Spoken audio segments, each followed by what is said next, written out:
Olá, turminha! Vamos para mais uma correção de português.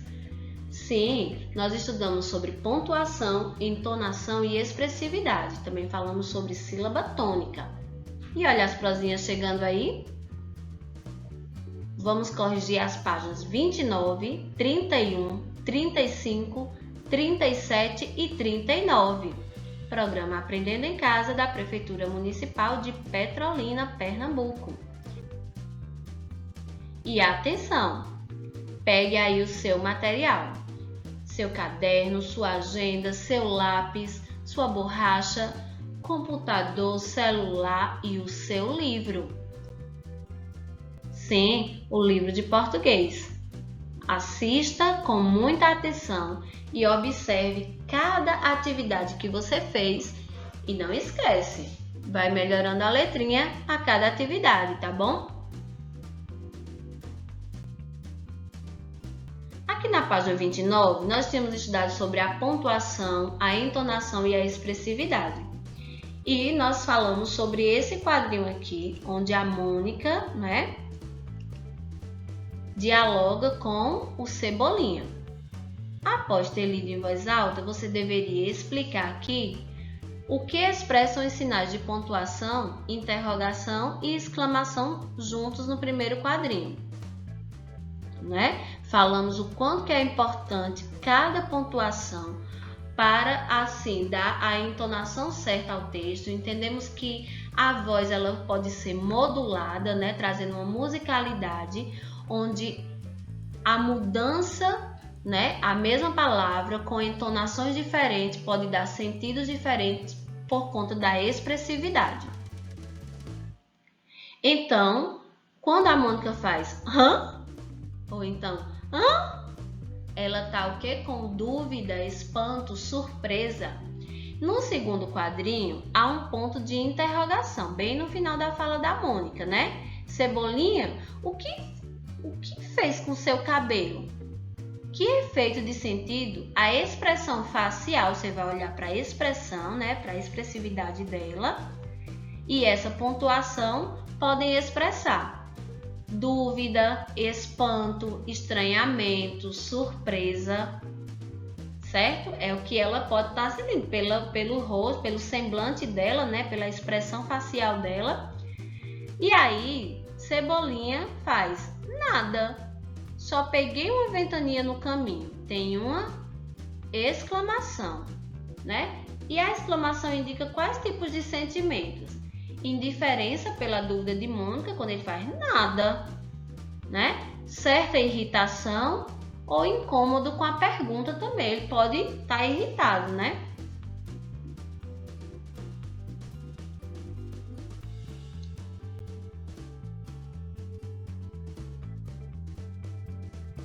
Na página 30, após ler, voa, voa passarinho, voa, voa para o seu ninho. Por que será que essa reticência foi utilizada, Então, a entonação da voz, ela vai deixar a sensação de algo inacabado. Então, toda vez que as reticências se apresentam em um texto, certo?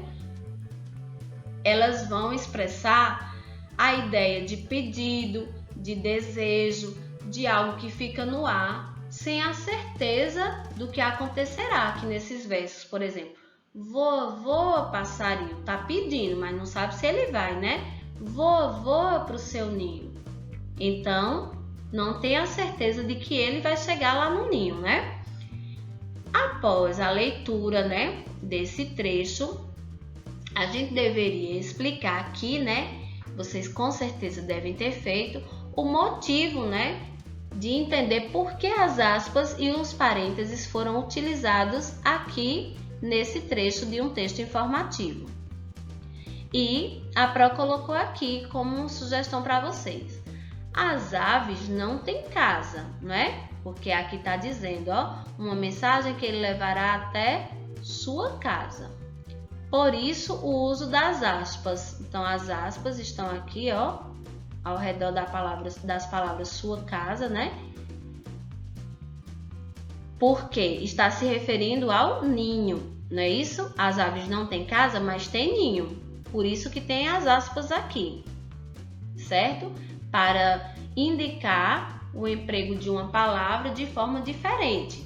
Então, ao invés de colocar que ela levará, né, até o seu ninho, então colocou até sua casa. Então, a casa do pombo é o ninho.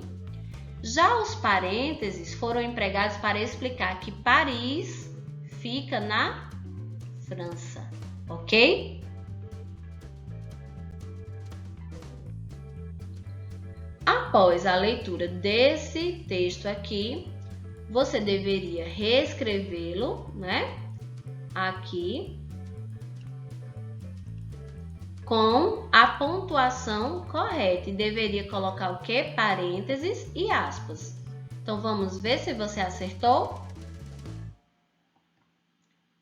Quem criou o biscoito? Lembram que a Pro falou o quem apareceu aqui? Então, já sei que isso aqui deve ser uma pergunta. Por isso, o uso da interrogação.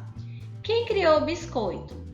Aí vai os egípcios, né? Vai lá colocando tudo direitinho. Aí, ó, os egípcios, um povo da antiguidade. Então, ó, um povo da antiguidade vai ficar entre parênteses, certo? Por que entre parênteses? Porque está explicando quem são os egípcios, ok? E aí fizeram os primeiros biscoitos com trigo e mel, ponto. Eles tinham a forma de animais e de pessoas e eram oferecidos aos deuses em dias de chuva. Séculos depois, os franceses aperfeiçoaram a técnica. Descobriram que, assando a massa 2 vezes, reduziam a umidade e o produto durava mais tempo. Por isso, a palavra biscoito vem do francês biscuit. Então, ó, biscuit e assado 2 vezes está entre aspas, né?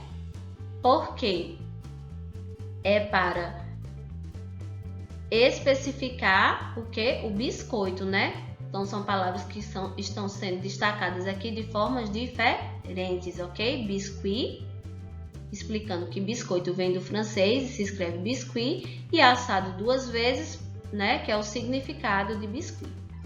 Então, nós estudamos sobre pontuação, vimos o quanto que é importante, né? As pontuações no final das frases, porque assim vai ajudar a gente a entender, vai ajudar a organizar as ideias e as informações do texto e também vai indicar a expressividade e intenção do autor. O que é que ele está querendo transmitir com aquele texto? Na página 35, nós falamos sobre tonicidade das palavras e lemos o texto, né, a canção Cavalo Piancó. E aqui você deveria procurar no texto palavras que rimem com piancó, vadiar, elegante, ligeirinho e pé. Vamos lá? Então, piancó rima com o quê? Com só, né? Com mimbó. E vadiar rima com par, rima com galopar. Elegante rima com amarante. Ligeirinho rima com cavalinho. E também rima com caminho. Pé rima com canindé. Então, lembremos que as rimas, né, as palavras, elas têm que ter sons parecidos, ok? Anel rima com pastel. Fogão rima com pão.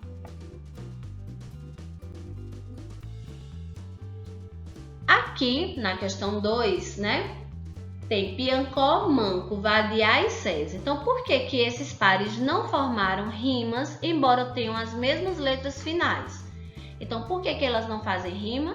Né? A rima não é exata porque a sílaba pronunciada de modo mais forte é diferente em cada par, né? Além disso, há sons abertos e sons fechados nas sílabas, tá bom? Então, essa resposta aqui, que está em vermelho, é aqui da questão 2, tá bom?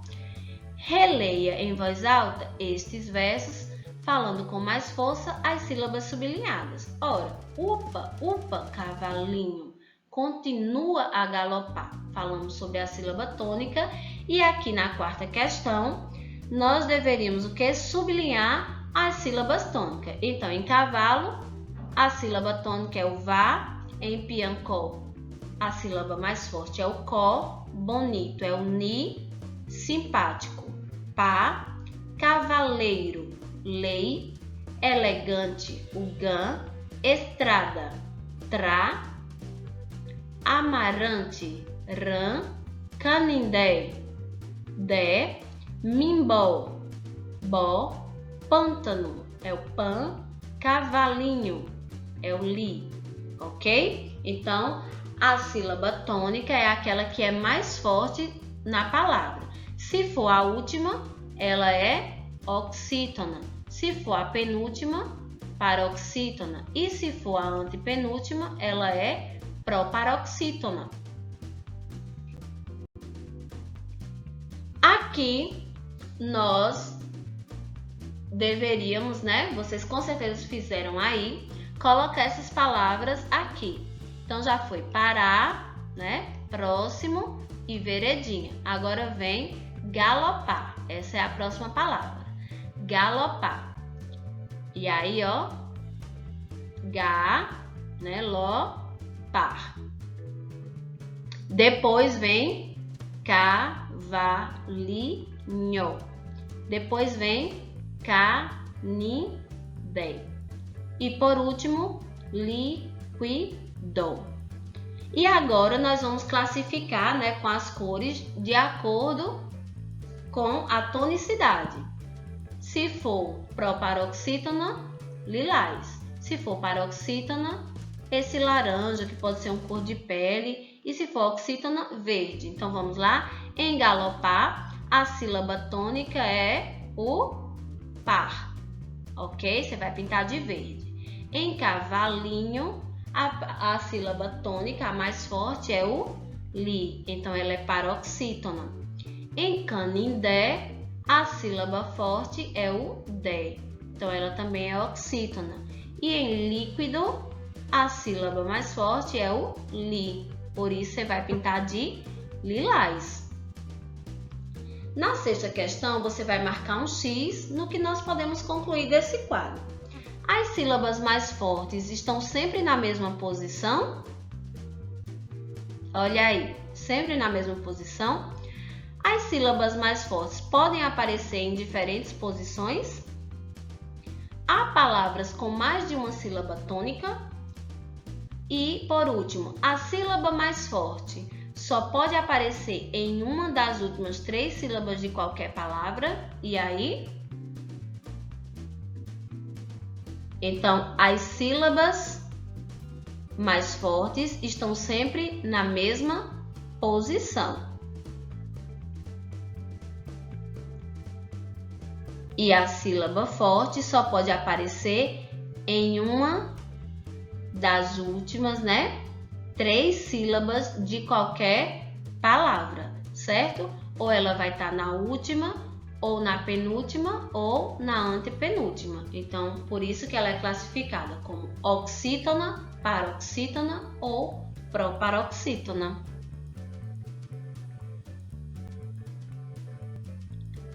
E aqui não esquece de fazer a sua autoavaliação.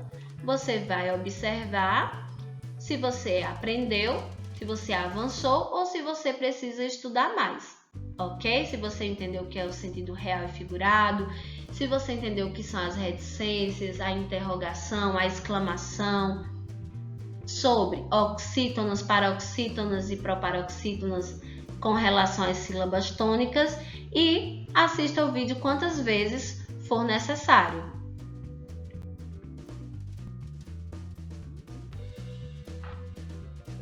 Não largue o seu material antes de fazer toda a correção. Adorei sua participação e até a próxima aula. Tchau, tchau!